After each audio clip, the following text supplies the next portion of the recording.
It was the summer of 1936, in the quiet plains outside Harbin, northeast China. A cluster of new military buildings rose behind barbed wire and guard towers. Locals were told it was a water purification plant. Few questioned it. Japan's Imperial Army ruled Manchuria then, and curiosity was dangerous. But the truth behind those walls would remain hidden for decades, until the world learned of Unit 731, one of the darkest secrets of the Second World War. At that time, Japan's empire was expanding rapidly. Tokyo's generals dreamed of dominating Asia, and science became a weapon to make that dream unstoppable. A rising officer, Dr. Shiro Ishii, a gifted but ruthless microbiologist, persuaded the army that modern warfare would soon depend not only on bullets and bombs, but on germs. He promised Japan an invisible power, a biological arsenal able to cripple whole nations without a single gunshot. The military gave him everything he asked for: funding, soldiers, and complete secrecy. The result was Unit 731, officially known as the Epidemic Prevention and Water Supply Department of the Kwantung Army. In reality, it was neither epidemic prevention nor water supply. It was a fortress of research devoted to the science of destruction. For years, very few outsiders knew what happened inside. The compound covered more than 6 square kilometers, laboratories, barracks, workshops, and a prison block. Trains arrived at night, bringing prisoners from across occupied China, captured resistance fighters, political dissidents, ordinary villagers. They vanished behind the gates, never to be seen again. Inside, Ishii's scientists carried out experiments designed to turn disease into a weapon. They cultivated bacteria that caused plague, cholera, anthrax, and typhoid. The goal was to understand how these killers spread, how to control them, and ultimately, how to unleash them on enemy populations. Soldiers tested new delivery systems, porcelain bombs, plague-infested fleas, poisoned wells.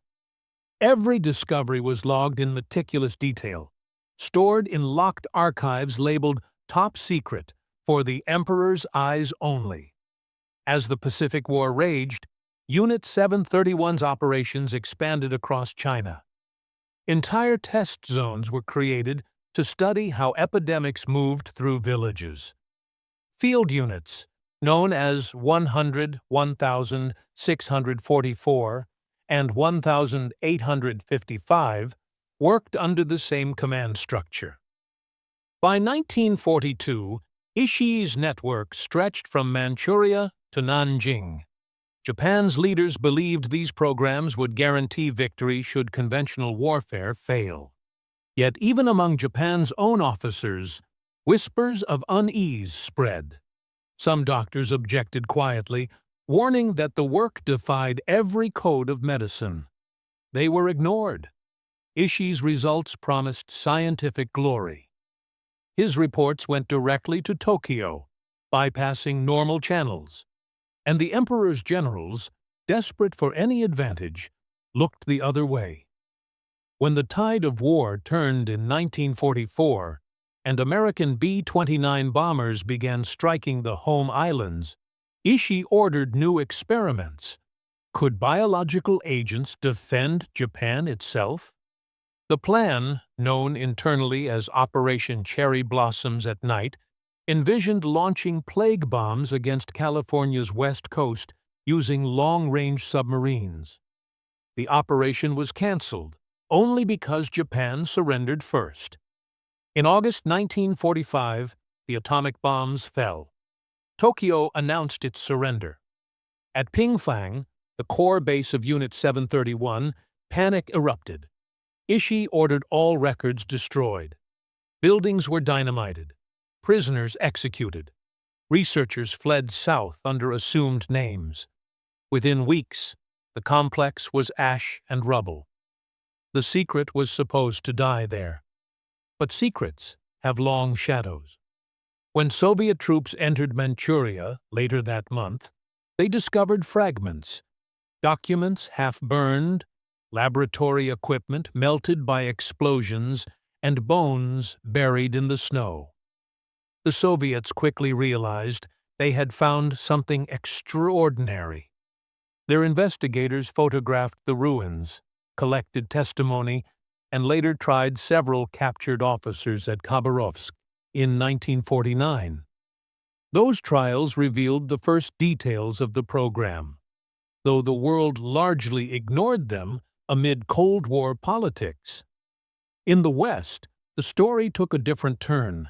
American intelligence officers captured Ishii and many of his colleagues. To Washington, biological warfare research was suddenly valuable. The U.S. was beginning its own bioweapons program at Fort Detrick, Maryland, and Ishii's data, horrific though it was, could offer insights no Allied scientist possessed. So a deal was made: immunity from prosecution in exchange for cooperation. Officially, Unit 731 disappeared into classified files. For decades, the Japanese government denied the unit's existence. School textbooks omitted it. Survivors who spoke up were dismissed as propagandists. Only in the 1980s did the silence begin to crack. Former soldiers, now old men burdened by guilt, began to confess. Historians in Japan and China uncovered documents that had escaped destruction.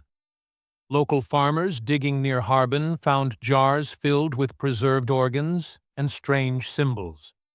Piece by piece, the truth surfaced. Between 1936 and 1945, thousands of victims perished in secret experiments, and the data was used to advance wartime science. The revelations stunned the Japanese public. Young people demanded to know why their schools had hidden the story. Journalists traveled to the ruins at Pingfang, where a museum now stands, the Unit 731 Memorial Hall, a stark concrete structure built on the foundations of the old laboratories.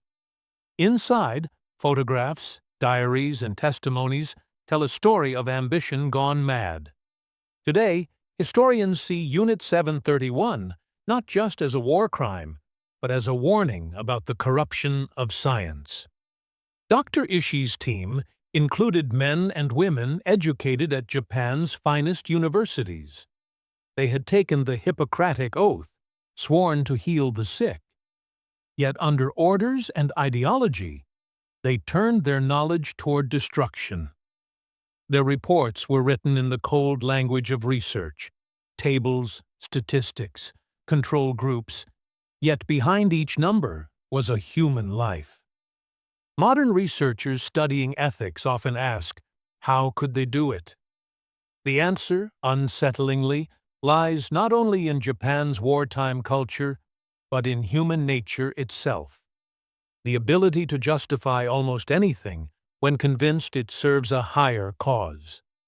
In the early 2000s, new declassified documents confirmed that U.S. intelligence had indeed protected several Unit 731 officers. The files showed meetings at Fort Detrick, reports stamped "Eyes Only," and detailed briefings on plague and anthrax experiments. Public outrage followed, but most of those involved were long dead. Justice, for many, never came. And yet, remembrance persists.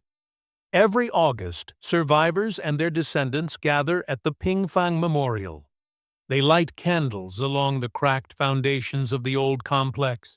Chinese, Japanese, and foreign visitors stand together in silence. No speeches, no anger, only the wind moving through rusted fences and the soft hum of cicadas. The legacy of Unit 731 reaches beyond wartime history. It forced the world to define new principles for medical research. During the Tokyo War Crimes Tribunal, and later through the Nuremberg Code, humanity declared that no experiment can ever justify the violation of a human being. These ethical standards, now taught in every medical school, owe their existence to the lessons written in that dark chapter. Science can heal or destroy. The difference lies in conscience. 80 years later, the ground around Harbin is quiet again. Snow falls over the remnants of the old rail line that once brought prisoners to the gates. Children play nearby, unaware of what once stood there. But beneath that frozen earth, traces remain. Rusted pipes, fragments of glass, scattered bones, silent witnesses to a past the world must never forget. Unit 731 was meant to vanish, erased by fire and fear. Instead, its memory endures as a mirror held up to humanity itself, a reminder that progress without morality leads only to ruin, and that truth, no matter how deeply buried, always finds a way back to the light.